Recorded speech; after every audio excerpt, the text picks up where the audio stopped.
우크라이나와 국경을 이루는 나토 회원국 폴란드는 한국산 K2 전차 980대와 K9 자주포 648문 계약 체결을 시작으로 KF-21 인리 분담금 전액 상환을 조건으로 공동 개발국 편입을 요청하는 등 방산 기술에서 한국과의 유대 관계를 과시하기 시작했는데요. 이들은 최근 왜 갑자기 한국에 밀착하는 모습을 보이는 걸까요? 폴란드 역시 자국에서 개발, 생산하는 자주포와 각종 전차 모델이 있지만 내구성이 낮고 생산 비용이 높아 대량 생산이 불가능하다는 것이 현실입니다. 실제로 1997년부터 자체 자주포 크랩 프로젝트를 시작했지만 막대한 비용과 자국 방산업체의 납기 문제로 2017년 자체 개발을 포기하는 수순에 이르렀습니다. 초기 모델은 포를 몇 발만 쏘면 차체에 크랙이 생기는 심각한 결함이 존재했던 건데요.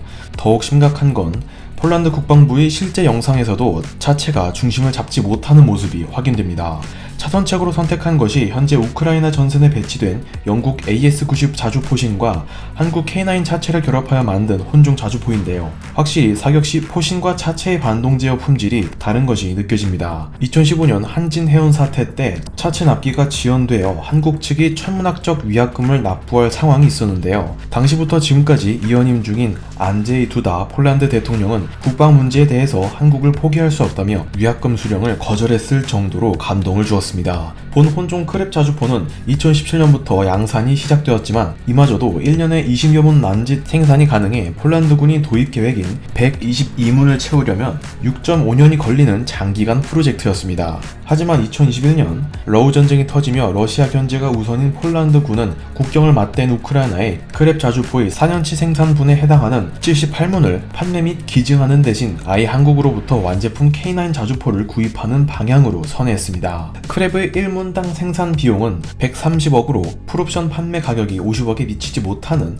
K9 자주포에 비하면 거진 3배에 달하는 실구입 가격 차가 나는 것이죠. 폴란드 국방부 입장에서는 매우 합리적인 선택입니다. 러시아의 칼리차나 영국의 AS-90 자주포는 지상전차의 차체와 호환되도록 만든 포탑을 얻는 단방향 설계를 적용했지만 K9은 포탑과 차체를 서로에게 꽉 맞게 생산하는 양방향 설계법으로 안정성을 높이고 제조 원가를 낮춘 것이 비결입니다. 뿐만 아니라 한국이 승인을 받고 우크라이나로 보내진 크랩 자주포 중 일부의 심각한 포신 내구성 문제가 드러나기 시작했는데요. 시원한 가을날인 22년 10월 AS-90 포신이 버티지 못하고 두동강 나버린 사진이 올라온 겁니다. 땅바닥에는 처참히 나뒹구는 AS-90 포신이 보입니다. 한국군은 혹한기 훈련을 통해 영하의 환경에서 냉탕과 온탕을 오가는 극한 환경에서 K9의 내구성을 매년 검증하고 있는 것과 대비되는 상황이죠. 물론 상체에 비해 하체는 너무나도 멀쩡해서 무기에 도로가 뻘밭이 되어버리는 라스푸티자 속에서도 크랩은 안정적인 운용이 가능한 것이 우크라이나 국방부를 통해 확인되었습니다. 폴란드 국방부는 한국 방산 시스템 선택에 대해 저렴한 가격을 앞세워 코리아 디스카운트 여론 설득에 나섰지만 실전 투입에서의 결과를 토대로 보다 객관적이고 합리적인 선택을 내린 것으로 보여집니다. 한편 우크라이나로 건너간 크랩은 러시아군의 공격 전략에도 큰 변화를 가져오게 만들었는데요. K9 하체를 달고 있는 크랩 자주포의 강력한 기동성이 큰 활약을 했습니다. 앞서 설명해드렸듯 대부분의 소련제, 서방제 자주포들은 지상 전차의 차체를 그대로 사용합니다. 따라서 레오파르트나 챌린저 등 대부분이 서양제 전차와 같이 라스푸티차 환경에서의 기동성이 제한될 것이라 생각하여 특별한 대응 수단을 강구하지 않았던 것이죠. 우크라가 라스푸티차 기간에는 반격은 물론 방어망 역시 무너질 것이라 보았던 이유도 여기에 있습니다. 러시아 전차와 자주포는 포장도로를 고집했던 데에 반해 우크라는 숲과 진흙탕 밭을 자유자재로 이용할 수 있었던 실마리가 된 것입니다.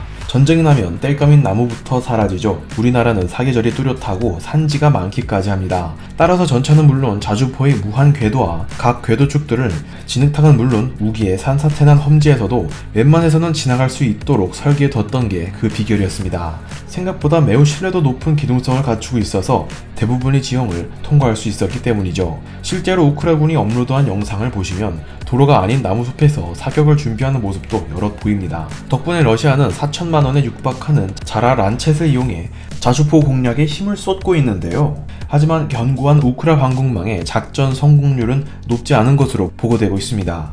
러시아 드론에 찍힌 크랩도 보시면 뻘밭 위에 있죠. 뿐만 아니라 드론 조종사가 장거리 교신 시 우크라 방공망에 의해 해당 대역에 제모가 터지기 때문에 자주포에 근접할 정도로 조종사가 침투하여 드론을 날려야 하는 매우 어려운 작전을 수행 중이라고 합니다.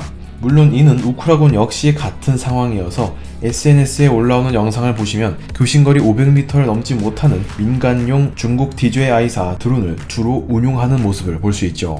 물론 이를 주요 이유로 볼 수는 없으나 러시아가 최근 미사일 폭격 공습 전략을 자주 감행하는 데에도 일조한 것으로 해석될 수 있습니다. 결국 러시아는 현재 전차는 물론 미사일 탄약도 부족한 상황이고 최종 병기에 해당하는 군용 드론마저 재고가 바닥나가는 상황인데요. 지난 중로 회담 이후 중국이 러시아에 1,200만 달러 규모의 드론 부품 수출 관련 기밀 문서가 공개된 배경과도 접목할 수 있습니다. 푸틴 대통령이 사실상 한국을 무기 지원국으로 간주하고 있는 이유로도 설명되죠.